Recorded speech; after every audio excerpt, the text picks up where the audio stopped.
Hello and welcome to money 9 Jhatpat. मैं हूं मीनू शर्मा और इस वीडियो में हम आपको डिजिटल प्लेटफॉर्म के बारे में एक ज़रूरी जानकारी देने वाले हैं। तो जैसा कि हमें पता है कि आजकल सभी लोग डिजिटल प्लेटफॉर्म का इस्तेमाल तो करते ही हैं। शायद ही कोई ऐसा व्यक्ति होगा जिसने ई कॉमर्स साइट या ओला उबर जैसी कैब सर्विसेज या फिर ओयो रूम्स जैसी होटल बुकिंग सर्विसेज का इस्तेमाल ना किया हो। साथ ही तकरीबन हर व्यक्ति की कभी न कभी इन डिजिटल प्लेटफॉर्म से शिकायत भी जरूर रही होगी। कभी कैब नहीं आती, कभी ऑनलाइन मंगाया हुआ सामान खराब या नकली निकल जाता है, कभी जो सर्विस आपने मांगी हो उसकी क्वालिटी बेहद खराब होती है। फिर आप मेल, मैसेजेस और कॉल करते रह जाते हैं और कई बार आपकी शिकायतों की कोई सुनवाई तक नहीं होती।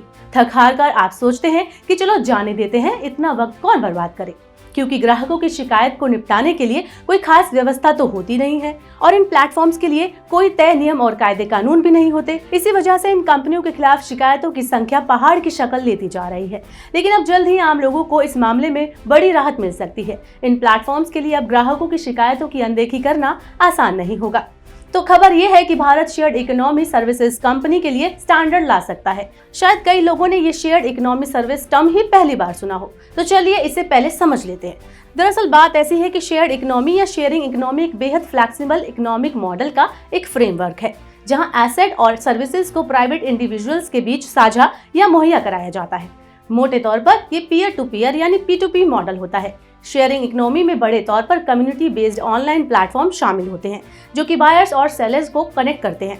आसान भाषा में कहें तो इसमें Ola, Uber, Oyo, Airbnb, e commerce site, payment platform, food delivery, food aggregators, WeWork जैसे शेयरिंग ऑफिस स्पेस मुहैया कराने वाली कंपनियां और अर्बन कंपनी जैसे होम सर्विसेज देने वाले प्लेटफॉर्म आते हैं। दरअसल ब्यूरो ऑफ इंडियन स्टैंडर्ड यानी कि BIS इन कंपनियों के लिए नियम कायदों का मसौदा तैयार करने में लग गया है। पिछले महीने के आखिर में इस मामले में BIS एक मीटिंग भी कर चुका है।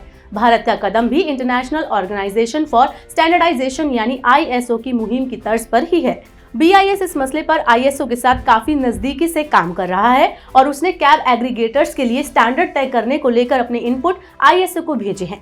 यानी अब देश में भी इन सर्विसेज के लिए बेंचमार्क बनाने की तैयारी चालू हो गई है। BIS देश के सभी प्रोडक्ट्स के लिए स्टैंडर्ड तय करता है। खबरों के मुताबिक अभी 32 ऐसे सर्विसेज की पहचान हुई है जो इनके लिए स्टैंडर्ड तय किए जाएंगे। इनमें ट्रैवल टिकट, ई pharmacy, quick commerce, delivery services, food aggregators, payment services और अकोमोडेशन सर्विसेज शामिल है।